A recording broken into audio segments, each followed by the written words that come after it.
घेत आहेत। भले तरी देऊ कासेची लंगोटी, नाथाळाच्या माथी हानुकाठी, अशी देखील आमची परंपरा आहे। त्यामुळे संजय राऊत यांनी यापुढे बोलताना इतरांना शिव्या देताना थोडासा विचार करावा। खरं तर संजय राऊत यांची वैचारिक सुंता झाली आहे का, हा माझा सवाल आहे। संजय राऊत यांची वैचारिक सुंता झाली आणि त्यामुळे काँग्रेस बरोबर जाऊन हालाला करण्याची वेळ त्यांच्यावर आली आणि आज उद्धव ठाकरे गटाची महाराष्ट्रातली जी अवस्था झालेली आहे त्याला संजय राऊत जबाबदार आहेत। आणि अशा पद्धतीचं काँग्रेस बरोबर जाऊन वैचारिक हालाला त्यांनी केलेला आहे। हिंदू हृदय सम्राट बाळासाहेब ठाकरे यांचे विचार सोडून त्यांनी वैचारिक सुंता केली आहे। मराठी माणसाच्या पाठीत खंजीर खुपसून त्यांनी वैचारिक सुंता केलेली आहे। पत्राचाळीमध्ये मराठी माणसाची घरं लाटून त्यांनी वैचारिक सुंता केलेली आहे। एवढंच नाही तर भारतीय जनता पार्टीचा पुरुषार्थ काय असतो हे जर का संजय राऊतांना सांगायचं असेल तर विकास करणं हा भारतीय जनता पार्टीचा पुरुषार्थ असतो। एखाद्या महिलेला शिव्या देणं हा भारतीय जनता पार्टीचा पुरुषार्थ नाही। एखाद्या महिलेला अश्लील भाषेमध्ये बोलणं हा पुरुषार्थ नसतो, परंतु संजय राऊत यांचा पुरुषार्थ हा शिव्या देणं। एखाद्या मराठी माणसाला, मराठी पोराला त्याची सुंता झाली का, तो नपुसक आहे, अशा पद्धतीचा सवाल विचारताना संजय राऊत यांनी 10 वेळा विचार करावा। कारण नवनाथ बन हा कच्च्या गुरुचा चेला नाही, हा सच्चा गुरुचा चेला आहे। ज्या आधुनिक अभिमन्यूनं महाविकास आघाडीचा चक्रव्यूह भेदून देवेंद्रजी फडणवीस यांनी तुमचा सगळा चक्रव्यूह भेदला, त्या देवेंद्रजी फडणवीस यांचा सच्चा शिपाई, त्या देवेंद्र फडणवीस यांचा सच्चा शिष्य मी आहे। त्यामुळे हा कच्च्या गुरुचा चेला नाही, हा सच्चा गुरुचा चेला आहे, हे संजय राऊत यांनी लक्षात ठेवावं। सच्चा कच्चा बच्चा नाही, हे देखील मला संजय राऊत यांना सांगायचंय। ज्या पद्धतीनं संजय राऊत ही भाषा वापरतायत, ही भाषा त्यांना शोभते का? माझं संजय राऊत यांना आणखी एक आव्हान आहे। तुम्ही म्हणताय ना नवनाथ बन यांनी सुंता केली का, तर चला संजयजी राऊत हॉस्पिटल तुम्ही ठरवा, डॉक्टर तुम्ही ठरवा, ठिकाण तुम्ही ठरवा। मी तुमच्या सोबत येऊन माझी वैद्यकीय तपासणी करायला तयार आहे।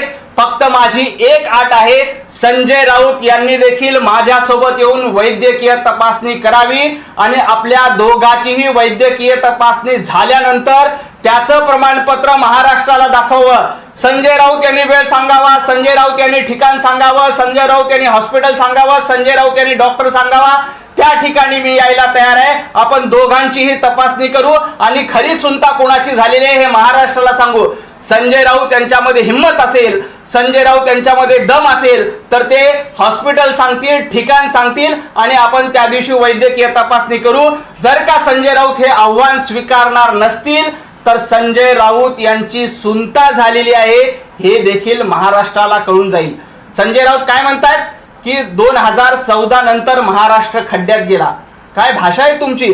2014 नंतर या देशाला नवीन वळण मिळालंय। आदरणीय पंतप्रधान नरेंद्र मोदीजी यांच्या नेतृत्वात विकसित भारत करण्यासाठी मोदीजींनी प्रयत्न केले आणि तुम्ही खड्ड्यात गेले म्हणतात। 2014 पूर्वी खऱ्या अर्थानं देश खड्ड्यात होता, भ्रष्टाचारामध्ये होता, परंतु पंतप्रधान नरेंद्र मोदीजी, अमित भाई शहा, आमचे लाडके मुख्यमंत्री देवेंद्रजी फडणवीस यांच्या नेतृत्वात देशाचा विकास होतोय आणि महाराष्ट्राचा विकास होतोय। खड्ड्यात जर का देश कधी गेला होता तो त्याच्या आधी गेलेला होता। तुम्ही वारकरी परंपरेचा अपमान केला, तुम्ही नाथ संप्रदायाचा अपमान केला, सातत्यानं अशा पद्धतीची अश्लील भाषा तुमच्याकडनं वापरली जाते। महाराष्ट्रातली जनता सुज्ञ आहे, ही तुमची भाषा सहन करणार नाही। संजय राऊत वारंवार खालच्या पातळीवरची टीका करतात, ही टीका करण्याचं मागचं त्यांचं नेमकं कारण काय आहे? देवेंद्र फडणवीस असेल किंवा तुम्ही माध्यम प्रमुख आहात, ते एकेरी उल्लेख तर करतच आहेत, मात्र ते शिवीगाळ करतात। हे महाराष्ट्राच्या संस्कृतीला शोभतंय का? संजय राऊतांचा पुरुषार्थच शिवी देण्याचा आहे। तुम्हाला आठवत असेल तर एका महिलेला अतिशय अश्लील भाषेमध्ये शिव्या देण्याचा पुरुषार्थ संजय राऊत यांनी दाखवला। आमचे नेते किरीटजी सोमय्या यांना देखील अशाच पद्धतीने शिव्या देण्याचा पुरुषार्थ त्यांनी दाखवला। हा त्यांचा पुरुषार्थ आहे, पण भारतीय जनता पार्टीचा पुरुषार्थ हा विकासाचा आहे। विकास करायचा, महाराष्ट्राला पुढे घेऊन जायचं, महाराष्ट्रातल्या मराठी माणसाला पुढे घेऊन जायचं, अशाच पद्धतीची परंपरा भारतीय जनता पार्टीची आहे. आणि सातत्यानं भारतीय जनता पार्टीने वैचारिक लढाई विचाराने लढलेली आहे. नवनाथ बन सारख्या सर्वसामान्य भारतीय जनता पार्टीच्या कार्यकर्त्यांनी एखादा प्रश्न विचारला तर त्याच्या प्रश्नाचं उत्तर विचारानंच द्यायला हवं होतं, परंतु संजय राऊतांना ते विचारानं उत्तर देता येत नाही. त्यामुळं ते अशा पद्धतीनं वैचारिक लढाई न देता शिवीगाळ करतायत, अश्लील भाषा वापरतायत. संजय राऊत यांचा DNAच अशा पद्धतीचा आहे, त्यामुळे कदाचित ते अशा पद्धतीची भाषा करतायत. एकीकडे संजय राऊतांसंदर्भात तुम्ही भूमिका मांडलेली, मात्र दुसरीकडे जितेंद्र आव्हाड जय मल्हार हॉटेलमध्ये जाऊन आपल्याला मटण पार्टी करताना पाहायला मिळतात. ते एक परिपत्रक देखील दाखवतात.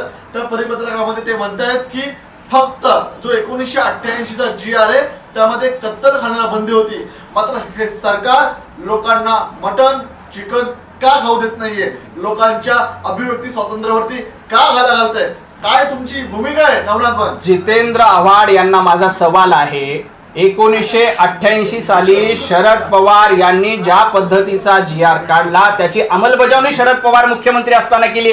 त्यामुळे जितेंद्र आव्हाड यांनी जे प्रश्न आज विचारले ते स्वतः शरद पवार यांना भेटून विचारावं. जितेंद्र आव्हाड जी आज नौटंकी करतायत ती नौटंकी 2021 साली उद्धव ठाकरे मुख्यमंत्री असताना देखील 15 ऑगस्टला कत्तलखाने बंद होते, मांसाहारी विक्री बंद होती. त्यावेळेला जितेंद्र आव्हाडांनी नौटंकी का नाही केली? त्यावेळेला तर जितेंद्र आव्हाड या सरकारमध्ये मंत्री होते.